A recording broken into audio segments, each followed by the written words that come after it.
Aquaself Bretagne, spécialiste depuis 30 ans des purificateurs d'eau, vous présente Ravito, l'actu vélo.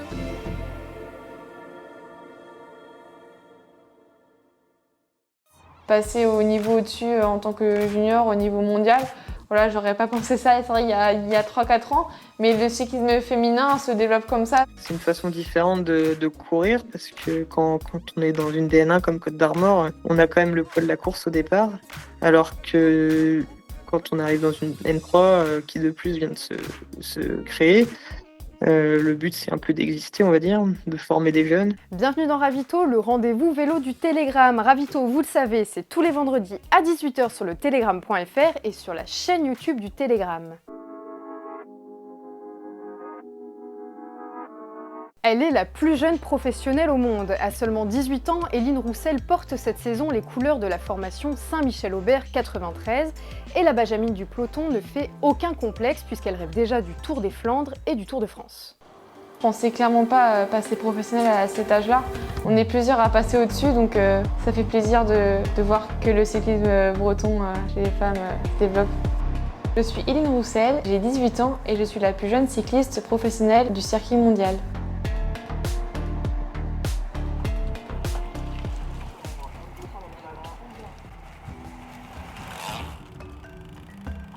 Donc on est à Trégastel, la deuxième maison, donc ça fait du bien, on se croit en vacances ici. Je reviens d'Australie, donc là ça fait plus d'une semaine, donc bon, c'est vrai qu'il faisait chaud là-bas, ici on retrouve le temps breton, l'hiver breton. On a commencé à remettre en route avec mon entraîneur parce que y a d'autres courses à préparer, la saison continue, donc ouais, là on repart pour 2-3 semaines avec un bon bloc. C'est vrai que voilà, mes courses en Australie, quand j'ai vu que j'étais la plus jeune cycliste professionnelle, ça fait toujours bizarre. Mais bon, quand je suis sur le vélo, en fait, j'y pense pas forcément. Sur le vélo, je suis dans ma course.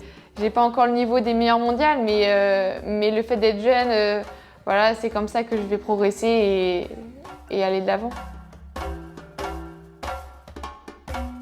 Regarde ce que j'ai ramené de l'Australie, mes premiers dossards en tant que professionnelle. Ouais, des bons souvenirs pour ta première course pro, Éline.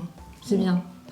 Comment vous avez vécu ces débuts en World Tour? Alors le stress, ouais, de l'appréhension et puis le fait de savoir qu'elle était loin. Maintenant, voilà, on voulait vraiment la suivre. Mais là, c'était même plus de jour puisque on regardait le vélo de nuit puisqu'il y avait le décalage horaire. Donc on aura tout vu. Trop jeune, c'est vrai que c'est toujours la question qu'on se pose. Quand on arrive là, forcément, on est motivé, on est déterminé. On a un mental de battante aussi. Mais pour moi, la maman, ce qui la caractérise le plus, c'est sa capacité à prendre du recul. Étonnamment, elle peut nous rassurer parce qu'elle a cette capacité à prendre énormément de hauteur sur ce qui est fait et c'est sa force pour avancer en fait. Passer au niveau au-dessus en tant que junior, au niveau mondial, voilà, j'aurais pas pensé ça, c'est vrai, il y a 3-4 ans, mais le cyclisme féminin se développe comme ça, donc, mais l'élément, je pense, déclencheur a quand même été la Pointe du Rallye Ladies. Justement, quand j'ai remporté cette course, après avoir fait une vingtaine de kilomètres toute seule, voilà, j'ai une victoire, c'est, je pense, que ce que je voulais et j'ai réussi à l'avoir et ouais, ça m'a bien aidé pour la suite de la saison, je pense.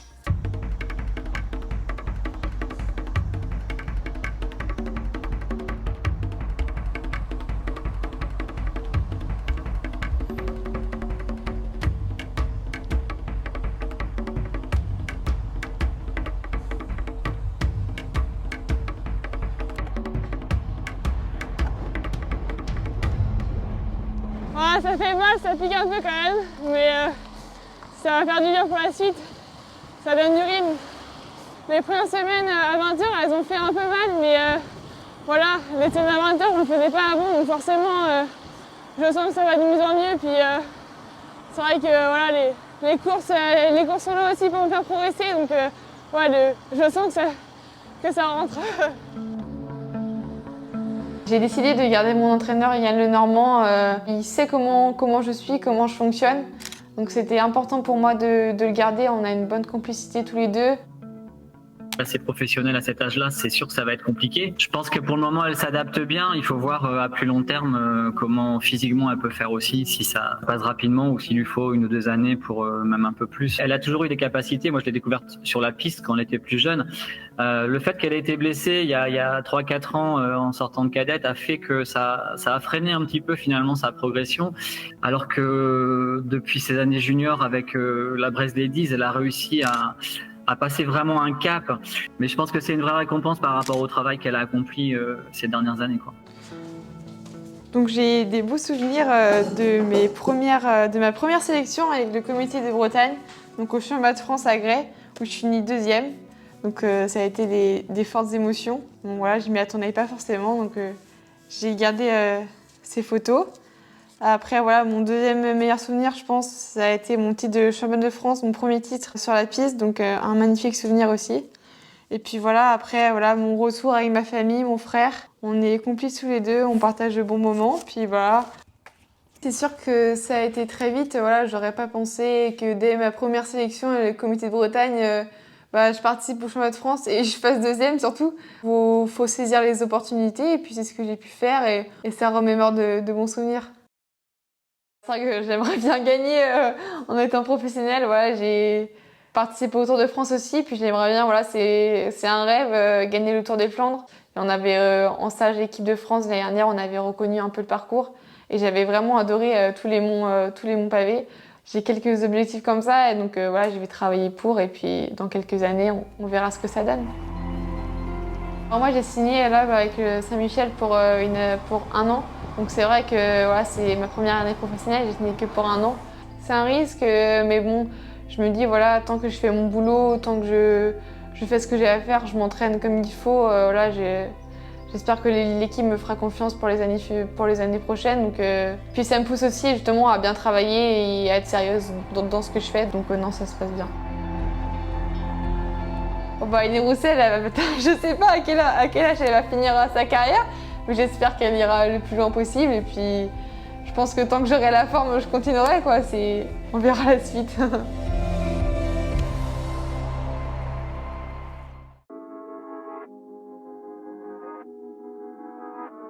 L'Omig Leclèche prend un nouveau départ. Après 2 saisons sous les couleurs de l'équipe des Côtes d'Armor, le Finistérien s'est engagé pour la nouvelle formation N3 du Team Sport Breizh, dont il est le capitaine de route. Alors, je choisis Sport Breizh déjà d'un point de vue proximité géographique. L'équipe est basée à Plougastel, moi je travaille à Brest, donc ça me permet d'avoir moins de déplacements et de partir directement en course avec l'équipe. Puis le projet de création d'équipe était intéressant, une nouvelle structure qui est bien, qui va bien se développer, je pense. On a l'air d'avoir des bases solides, et avec beaucoup de jeunes aussi, donc c'est intéressant. Du coup, j'aurai un rôle de capitaine de route. C'est ce pourquoi on m'a fait venir, et même si dans un premier temps, c'est à moi que revient la charge de ramener des résultats, parce que pour l'instant, on a 6 espoirs 1, il me semble, dans l'effectif. On a peu de coureurs confirmés en élite. Donc, je vais essayer de jouer devant dans les premières courses, en tout cas, et pourquoi pas ensuite accompagner ceux qui progresseront. C'est une façon différente de courir, parce que quand on est dans une DN1 comme Côte d'Armor, on a quand même le poids de la course au départ. On sait qu'on vient pour gagner, on a un collectif, une stratégie qui va dans ce sens. Alors que quand on arrive dans une N3 qui de plus vient de se créer, le but c'est un peu d'exister, on va dire, de former des jeunes. Les objectifs ne sont pas les mêmes. Après moi, ça me change pas énormément puisqu'on a un beau calendrier. On va participer à toutes les courses bretonnes. J'ai juste moins de contraintes liées aux déplacements, notamment des Coupes de France ou des classes qui sont un peu loin. Je n'ai pas particulièrement d'objectif en tête pour la suite de la saison, c'est plus de prendre du plaisir. Si on peut gagner une course, quelle qu'elle soit, ce sera intéressant. Après, c'est participer au développement de l'équipe. Voilà, la pause Ravito, c'est tout pour aujourd'hui. On se retrouve lundi à 18h pour la Minute Ravito sur nos réseaux sociaux. Ravito revient vendredi prochain à 18h sur le telegram.fr et sur la chaîne YouTube du Telegram. D'ici là, bon week-end, bonne semaine et bonne course!